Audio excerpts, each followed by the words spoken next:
ममता बनर्जी वह दीदी ही करवा रही है, ना तो मुस्लिम कर रहा है ना कोई हिंदू कर रहा है, सब कुछ करने वाली केवल दीदी ही है। ध्यान रखना कि बटोगे तो कटोगे और एक रहोगे तो नेक रहोगे। बंगाल के लोग कह रहे हैं कब इस दीदी से छुटकारा मिलेगा, कब हमें इस सरकार से छुटकारा मिलेगा, कब हमारी रक्षा होगी।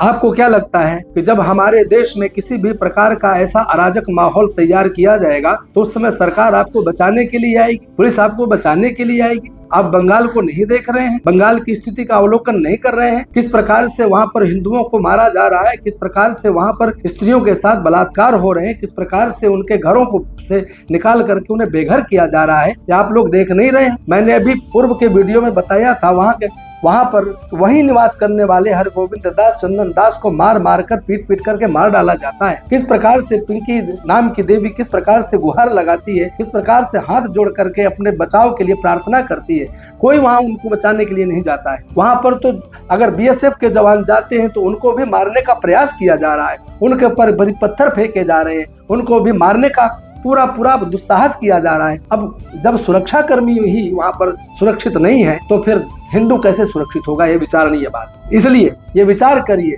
ना कोई सरकार बचाने आने वाली है, ना कोई पुलिस बचाने आने वाली है। बस एक नारे का ध्यान रखना जो हमारे योगी जी ने, जो हमारे मोदी जी ने भी बारंबार कहा है कि बटोगे तो कटोगे और एक रहोगे तो नेक रहोगे, एक रहोगे तो सेफ रहोगे। हिंदू अपने देश में, हिंदुस्तान में सुरक्षित नहीं है तो पाकिस्तान, बांग्लादेश में हिंदुओं का क्या हुआ होगा उसकी आप कल्पना भी नहीं कर सकते हैं। असल बात यह है कि ये सब कुछ, ये जितना भी माजरा है, जितना भी तांडव है, जितना भी नरसंहार है, जितनी हिंदुओं के ऊपर प्रताड़ना की जा रही है, ये सब कुछ ममता बनर्जी वह दीदी ही करवा रही है। ना तो मुस्लिम कर रहा है ना कोई हिंदू कर रहा है, सब कुछ करने वाली केवल दीदी ही है। ध्यान रखना। हाँ, मुस्लिम तो यूपी में भी है। एक ही सवाल है आपसे पूछना चाहता हूँ, ना सियासत ना नेतागिरी, सीधा सा सवाल, जहाँ मुस्लिमों की आबादी ज्यादा है वहीं दंगे क्यों होते हैं? इतिहास भरा हुआ पड़ा इन बातों से। और दूसरा, हमेशा एक ही कौम क्यों भड़कती है, या यूं कहें कि दंगे तो हमेशा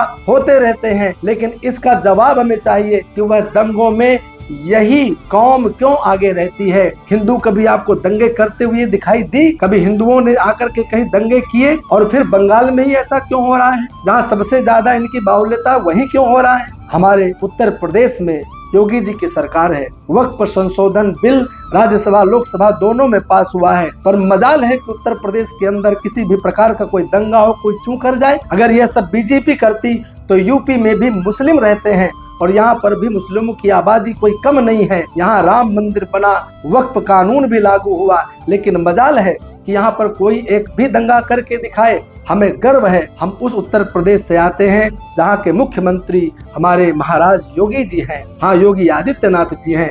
बंगाल के लोग कह रहे हैं कब इस दीदी से छुटकारा मिलेगा, कब हमें इस सरकार से छुटकारा मिलेगा, कब हमारी रक्षा होगी, कब हम सुरक्षित होंगे। बंगाल के लोग जिस प्रकार से प्रार्थना पूरे देश से कर रहे हैं, आज संपूर्ण देश के हिंदुओं को संगठित होने की आवश्यकता है। संपूर्ण देश के हिंदू संगठित हों, बंगाल के हिंदू संगठित हों, तब जाकर के आपको सुरक्षित सरकार मिल सकती है, आपकी सुरक्षा हो सकती है। क्या 2026 में बीजेपी की सरकार बन सकती है? ये मेरा प्रश्न है। और आज के इस बंगाल के दौर में, आज इस प्रकार से मुर्शिदाबाद जैसी घटना को देखते हुए, इस प्रकार से हिंदुओं का पलायन वह भी देखते हुए, इस प्रकार से बॉर्डर पार करके किस प्रकार से रोहिंग्या मुसलमान हमारे देश की धरती पर आकर के बस रहे हैं, ये सब देखते हुए भी अगर हिंदू संगठित होकर के विचार नहीं कर रहा है तो इससे दुर्दशापूर्ण वातावरण और समय कभी जीवन में दोबारा आने वाला नहीं है। इसलिए इस समय एकत्रित संगठित होने का समय है। मेरा सभी सनातनियों हिंदुओं से एक ही निवेदन है कि संगठित होइए और संगठित होकर के आप उनके विरोध में उतरिए जो हमारे देश के अंदर ही हमको रहने के लिए, हमको बेघर करने के लिए, हमें यहाँ से भगाने के लिए बाधित करते हुए दिखाई दे रहे हैं। नमस्कार, जय श्री राम।